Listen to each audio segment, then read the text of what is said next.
Se você acha que a pauta do clima é coisa de ONG, lamento dizer que você não entendeu nada.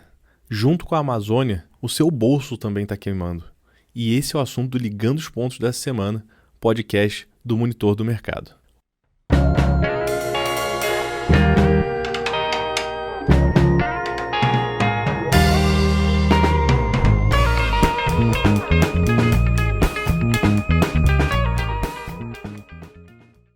Olá, sejam muito bem-vindas, muito bem-vindos a mais um episódio do nosso podcast Ligando os Pontos. Ele vai ao ar todas as quintas-feiras na home do Portal Terra e no YouTube do Monitor do Mercado. E se você não está inscrito no canal, esse é o momento de se inscrever aqui embaixo para não perder nenhuma atualização. Toda semana a gente traz vídeos muito legais aqui, tanto com recomendação de compra e de venda de ativos, com pensatas que a gente faz semanalmente. E eu, Marcos Vasconcelos, CEO do Monitor do Mercado, todas as quintas estou aqui com o nosso Ligando os Pontos. Bom, gente, vocês devem estar acompanhando, a gente está num momento terrível para o clima no Brasil. A gente tem recorde de queimado na Amazônia, a gente tem o ar de São Paulo que está irrespirável, a gente está no pior nível de ar desde que a série histórica começa a ser feita, e a gente tem uma perspectiva muito ruim do governo simplesmente acompanhando o caso, mas a falta de uma força-tarefa, a falta de gente realmente preocupada com isso e que está trazendo diversos problemas, não só para a natureza, não só para a nossa saúde, mas problemas econômicos e que dificilmente vão ser resolvidos no curto prazo. E esses problemas estão sim refletindo já nas ações das empresas ligadas ao agro. E é isso que eu vou mostrar aqui para vocês nesse vídeo de hoje. Se a questão climática não te incomoda como pauta, como tema, se isso acaba passando ao largo da tua rotina, você precisa prestar muito atenção nesse vídeo. Porque nesse vídeo a gente vai mostrar como isso reflete nas suas economias, nas suas finanças, no seu dia a dia. Não é uma coisa etérea, o clima não é uma coisa de livro de ciências. É uma coisa da sua rotina. Ele está no livro de ciências por um motivo. E o motivo é esse. A gente vive hoje a maior seca em extensão e intensidade dos últimos 70 anos no Brasil. O Brasil é um país completamente dependente da energia renovável, que é a energia hidrelétrica. E a hidrelétrica só se sustenta quando os mananciais estão cheios, quando tem água para gerar as pás geradoras de energia. Então a falta de chuvas, a seca no Brasil, já impacta imediatamente a questão da geração de energia daqui a pouco, que vai chegar na sua conta de luz. Então, o IPCA, que é a nossa medida de inflação, daqui a pouco vai estar refletindo essa falta de chuvas, porque a energia vai ficar mais escassa, e mais escassez, você já sabe, significa mais preço mais alto, e a dificuldade de controlar a inflação volta a persistir pela própria falta de chuva. Mas, além disso, o IBGE, o Instituto Brasileiro de Geografia e Estatística, ele já prevê uma queda de pelo menos 6% na safra desse ano. Uma queda de 6% não é uma coisa a ser desconsiderada. Se parar para pensar, no ano passado o nosso PIB teve um crescimento de quase 3%, foi 2,9% de crescimento do PIB no ano. E sabe o que segurou esse PIB no alto? Em grande parte foi o PIB do agronegócio. O aumento da atividade agropecuária, o aumento do PIB do agronegócio no ano passado foi de 15%. Então, para você ter essa noção, ele foi diluído no PIB geral do Brasil para atingir esse crescimento de 2,9% do PIB geral. Mas se separar só a parte do agro, foi de mais de 15% no ano passado. Para esse ano, o ministro Fernando Haddad já falou que o PIB de 3%, o aumento de 3% no PIB já está praticamente contratado, ou seja, já está quase certo que a gente vai crescer 3%. Mas podia ser bem mais, porque o PIB do agro, na verdade, ele está caindo. O PIB agropecuário, a queda prevista era de 1% e agora já aumentou para 2% de queda, enquanto no ano passado foi de 15% de alta. Tá aí, como é que as chuvas, a falta de chuva, como é que a questão climática já está afetando o seu bolso.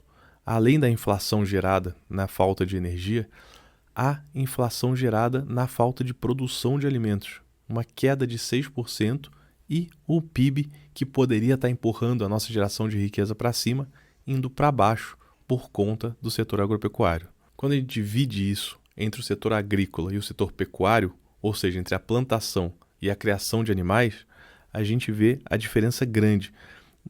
A Exalc da USP já fez essa conta e mostra que enquanto o PIB do ramo pecuário, ou seja, do ramo animal, subiu 1,68% no primeiro trimestre do ano, o PIB do ramo agrícola despencou quase 4%, 3,8% nesse ano, no primeiro trimestre. E agora, o segundo trimestre, ainda não chegaram os dados, mas provavelmente mais preocupantes, já que as plantações estão sofrendo ainda mais. E tem que pensar que um acaba refletindo no outro lá na frente, porque quando a gente produz menos insumos, e grande parte da produção agrícola aqui vai para a soja, que é usada na alimentação animal, a gente vai ter esse reflexo da dificuldade de plantio chegando na dificuldade em alimentação dos animais, né? Ou seja, no PIB do agro como um todo, né? Sai só do agrícola e vai também para o pecuário. E na semana passada, o ministro da Agricultura, o Carlos Fávaro, ele falou que o calendário de chuvas está dentro do calendário ideal, o que não quer dizer absolutamente nada. As empresas do setor já estão sofrendo com a desvalorização porque os grandes investidores já estão vendo a chance delas darem menos produção do que estavam se planejando, delas terem mais gasto. Quando você tem menos chuva, você tem que gastar mais com irrigação, você tem que gastar mais com a produção, porque ela vai exigir mais cuidados da própria empresa. Nos últimos 12 meses, eu separei aqui as 4 principais companhias diretamente ligadas à agricultura na Bolsa. E as 4 tiveram desempenho pior do que o Ibovespa.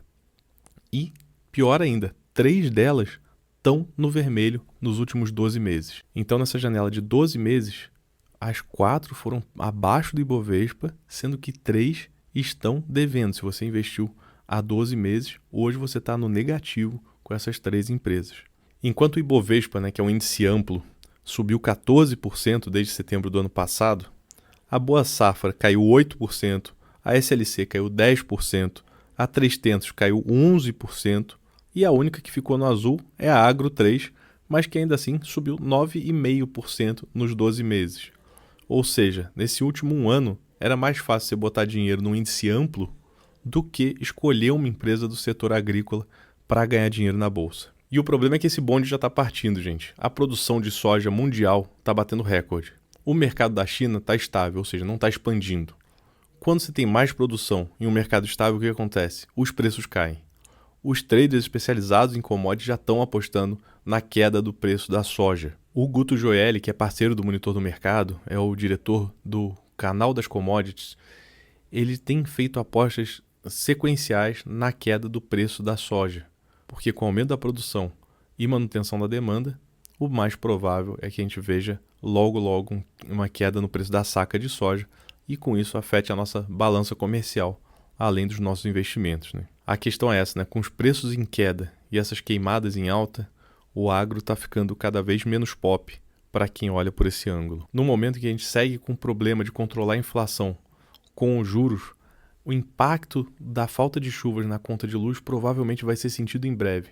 E o impacto dela na plantação certamente já bateu no bolso de muita empresa, de muito investidor, e é melhor tomar cuidado para não bater no seu. E infelizmente ainda tem gigantes do mercado de investimento tratando a pauta do clima como se fosse coisa de ONG. Gente, não é. É coisa de economia real, é coisa do dia a dia e, sim, vai refletir nos seus investimentos e nos meus investimentos. A gente precisa ir adiante e achar uma solução correta para um problema grave. Nenhum problema como esse tem uma solução fácil. Toda solução fácil é o caminho errado. A gente precisa é que o Brasil encontre um caminho certo para combater essa tragédia que está abatendo as nossas florestas e a nossa economia. Esse foi o assunto do nosso Ligando os Pontos de hoje. Espero que seus investimentos estejam bem calibrados, que você consiga navegar bem nesse cenário de incertezas que o Brasil tem trazido para o nosso dia a dia de investidor. A gente se vê na semana que vem com outras ideias, outras pautas e outros pensamentos para te ajudar a lidar melhor com o seu dinheiro. Muito obrigado.